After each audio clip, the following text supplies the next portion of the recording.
के सुंदर industrial state में वाक़े सिग्मा फैक्ट्री में लगने वाली आग पर काबू पा लिया गया है। कूलिंग का अमल जारी है। आतिशज़दगी के बायस करोड़ों मालियत का सामान जलकर खाकिस्तर हो गया।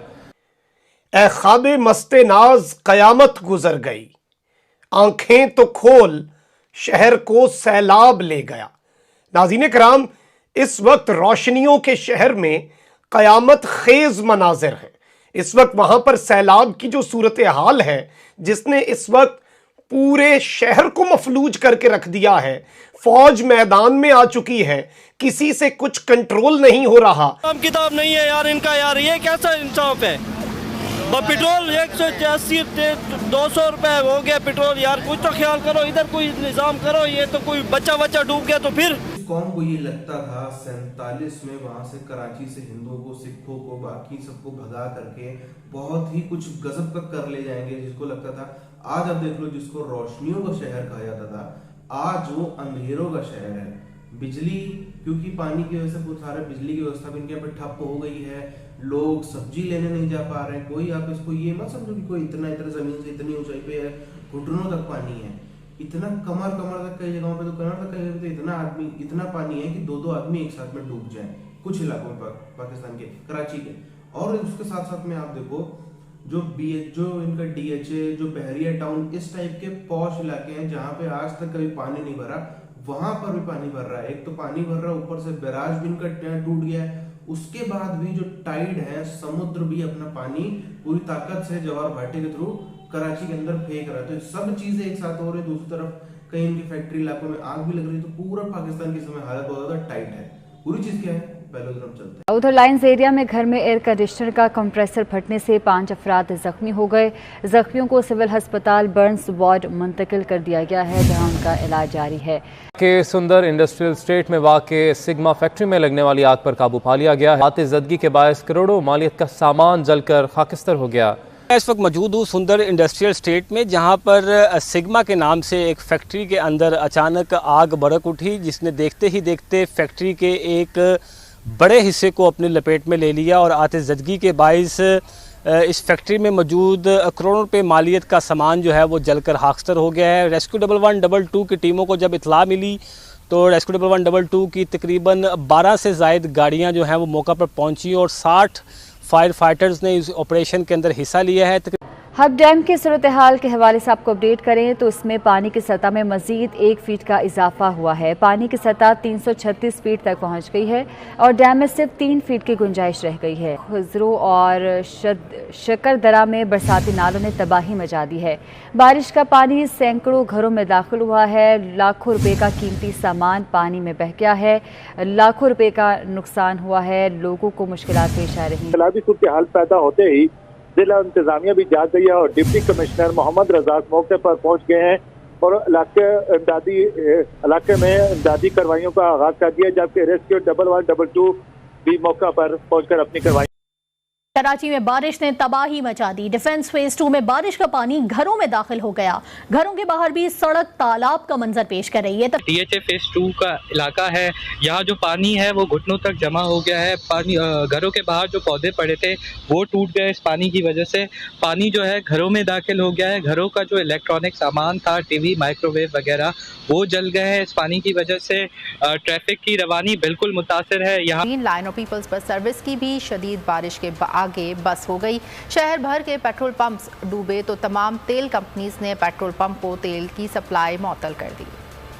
डूबी सड़कें, बहते नाले, झील बनी गलियां, मोहल्लों में बहता झरना। ये वाटर किंगडम नहीं, ये है कराची। ईद उल अज़हा के दूसरे रोज बादल इतने बरसे कि शहर डूब गया। ताहद निगाह पानी ही पानी दिखाई दिया। सड़कों पर गाड़ियां कम, किश्तियां ज्यादा नजर आईं। सड़कों का पानी मोहल्लों और मोहल्लों का घरों में आ गया। ना बाहर सुकून, ना घर में चैन। लोग जाएं तो जाएं कहाँ। बेशतर इलाकों में सैलाबी सूरत हाल पैदा हो गई। पानी मसाजिद और दुकानों में भी दाखिल हो गया। कराची का कोई पुरसान हाल नहीं, कोई पूछने वाला भी नहीं। शहरी किस हाल में है, किस तरह महसूर है, ना इस बात से इंतजामिया को कोई फिक्र, ना हुकूमत को परवाह है। बेबस अवाम आसमानी मदद की मुंतजिर है।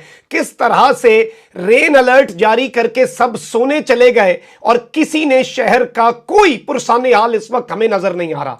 जबकि कराची एयरपोर्ट के हवाले से भी एक वीडियो सामने आ रही है जिसमें खड़े जहाज भी पानी में डूब रहे हैं, उस हवाले से और जहाजों के ऑपरेशन के हवाले से भी कुछ डिटेल्स हैं, कुछ कंफर्मेशंस हैं। ज्यादा बारिश आता है तो ज्यादा पानी आता है कहकर बस जी हुक्मरान ख्वाबे गफलत में सोए हुए हैं। लेकिन रात गए से वक्फे से जो तेज बारिश हो रही है उसने पूरे कराची को एक मरतबा फिर डुबो दिया। बट दिस टाइम यह मामला इतना सादा नहीं है। इस मरतबा सारी आफतें इकट्ठी हुई हैं और इंतजामिया रेन इमरजेंसी लगाकर सोने चली गई और शहरी राह तकते रहे। जिला जनूबी में सैलाब के मनाजिर देखने में आ रहे हैं। बाज इलाकों के लोगों को नकल मकानी करनी पड़ रही है। शहर मौसमियाती तज्जियाकारों के मुताबिक बहीरा अरब से मुसलसल बारिश बरसाने वाले बादल शहर की जानिब बढ़ रहे हैं, जिससे कराची में मजीद मूसलाधार बारिश का इम्कान पैदा हो चुका है। अलबत्ता मुश्किल फैसले थे ना पहले।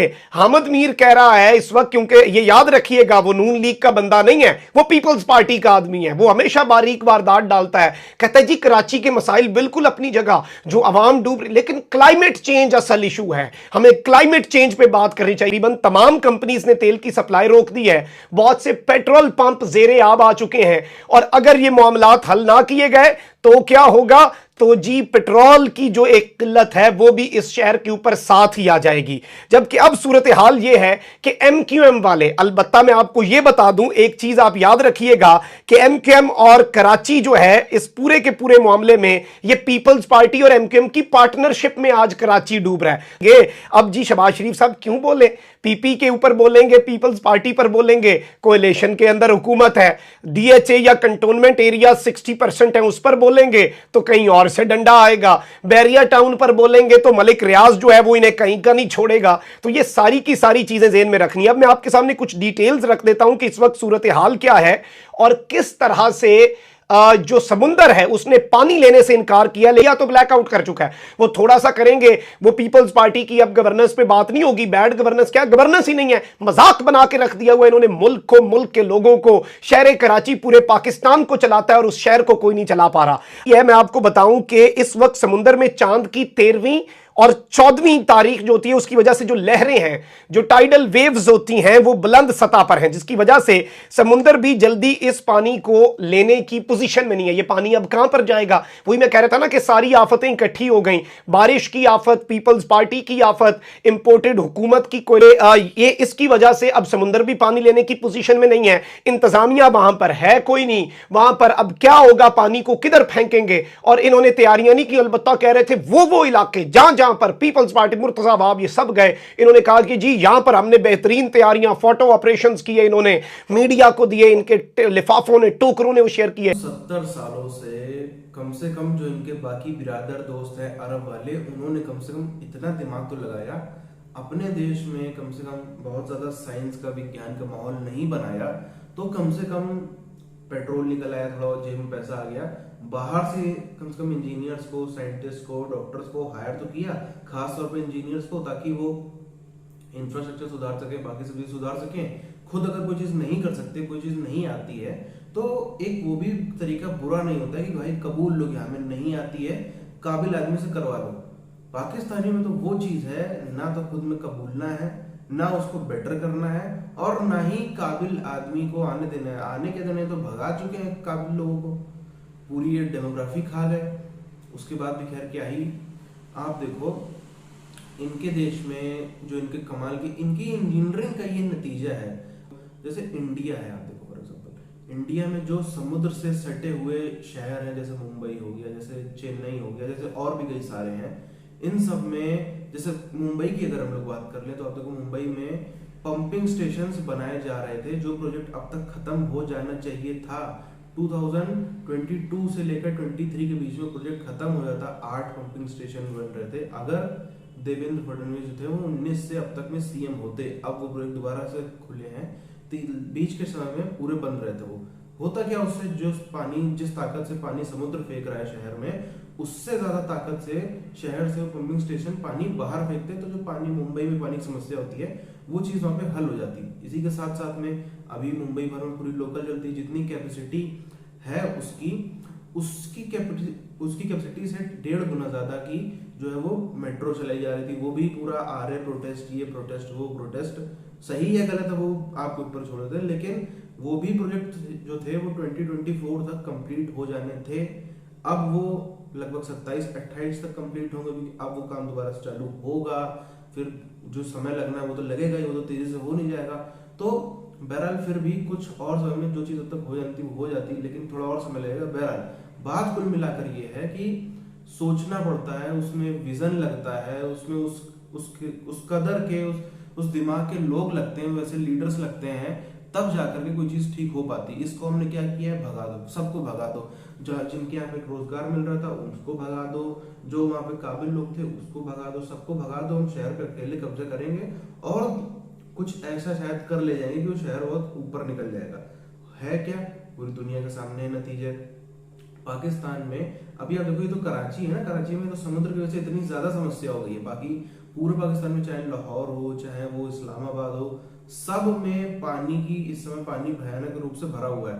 उसके साथ साथ में इनके यहाँ पे फिर से कोविड की भी लहर आ गई, खास तौर पर बकरीद पर्व के बाद से। तो कुदरत का भी कहर है, सब कुछ इधर लेफ्ट राइट आगे पीछे, IMF से कर्जा भी नहीं मिल रहा, सब चीज से ये देश पिस रहा है।